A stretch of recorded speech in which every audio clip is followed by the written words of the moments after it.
Anak-anak, kita belajar lagi tema 3 subtema 2 muatan IPA. Sebelumnya, kamu sudah belajar bahwa rangkaian listrik itu ada yang rangkaian listrik seri dan paralel. Nah, sekarang kita akan bahas apa saja kelebihan, kelemahan rangkaian listrik seri dan paralel, serta manfaatnya. Kita bahas dulu rangkaian seri. Nah, perhatikan gambar.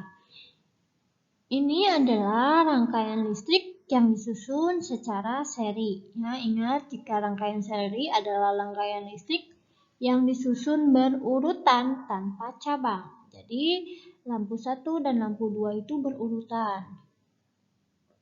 Berdasarkan contoh rangkaian seri di samping, maka ciri rangkaian seri adalah arus listrik mengalir tanpa melalui cabang. Arus listrik yang melalui lampu 1, melalui lampu 2, demikian pula melalui baterai 1 dan baterai 2. Jika salah satu alat listrik dilepas atau rusak, maka arus listrik akan putus. Jadi contohnya ya, jika kita mematikan saklar dibuka, maka lampu 1 ataupun lampu 2 keduanya akan sama-sama mati. Begitupun bila ada kerusakan di saklar 1 maka akan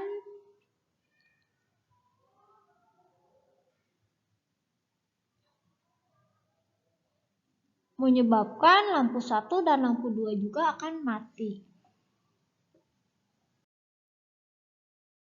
Lalu apa sih kelebihan dari rangkaian seri? Listrik seri, rangkaian listrik yang disusun secara seri pertama akan mudah dirancang karena tidak terlalu banyak desain sehingga sederhana ya, jadi mudah dirancang. Yang selanjutnya lebih murah karena dibuat tidak memerlukan terlalu banyak komponen. Yang selanjutnya jika ada kerusakan akan lebih mudah dicari. Nah, sedangkan kekurangannya rangkaian listrik seri, jika salah satu lampu mati atau diputus arusnya, lampu lain akan ikut mati. Jadi seandainya ininya diputus arus dari sini, lampu 1 ataupun lampu 2 akan sama-sama mati. Begitu juga jika saklarnya dihubungkan, lampu 1 dan lampu 2 akan sama-sama menyala. Yang selanjutnya, jika salah satu komponen rusak, akan berpengaruh ke yang lain. Nah, jika terjadi kerusakan di lampu 2, maka akan berpengaruh juga ke lampu 1. Jika lampu 2-nya rusak, maka akan mati, maka lampu 1-nya pun akan mati. Yang selanjutnya adalah rangkaian paralel. Rangkaian paralel adalah rangkaian alat listrik yang dihubungkan secara berjajar atau beberapa cabang. Alat listrik dapat dirangkai secara paralel adalah lampu dan baterainya. Lihat yang gambar yang A. Ini lampu disusun secara paralel sehingga ada cabangnya ya, cabang ke lampu 1 maupun ke lampu 2. Nah, sedangkan yang B ini baterainya yang disusun secara paralel. Jadi kalau yang di seri baterainya disusun berdempetan, kalau yang ini disusun secara paralel. Tapi ke lampunya tidak.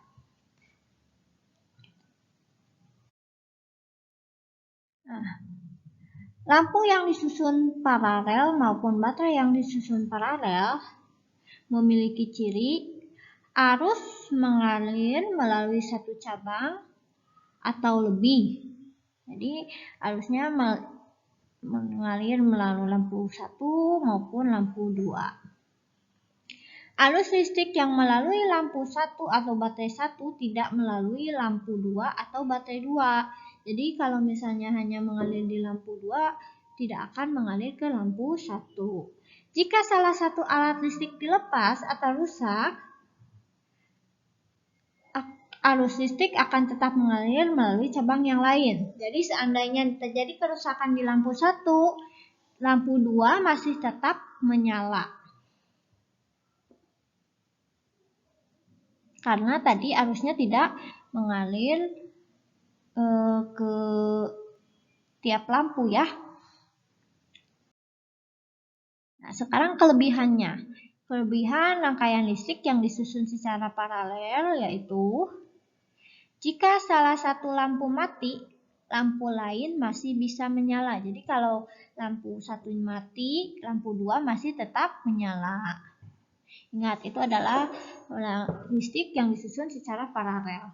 Yang kedua, efisien menghantarkan tegangan arus listrik.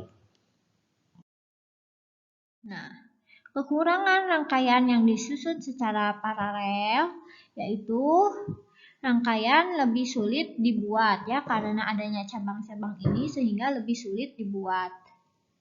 Nah, jika ada kerusakan lebih sulit ditemukan di mana kerusakannya. Yang selanjutnya, pembuatannya lebih mahal karena membutuhkan banyak kabel dan komponen lain. Karena adanya cabang ini, sehingga biaya kabelnya juga lebih banyak. Kalau kabelnya lebih banyak, maka biayanya juga lebih mahal. Selain rangkaian listrik seri dan paralel, ada juga yang disebut dengan rangkaian listrik campuran, yaitu rangkaian listrik yang disusun secara seri maupun paralel. Terima kasih.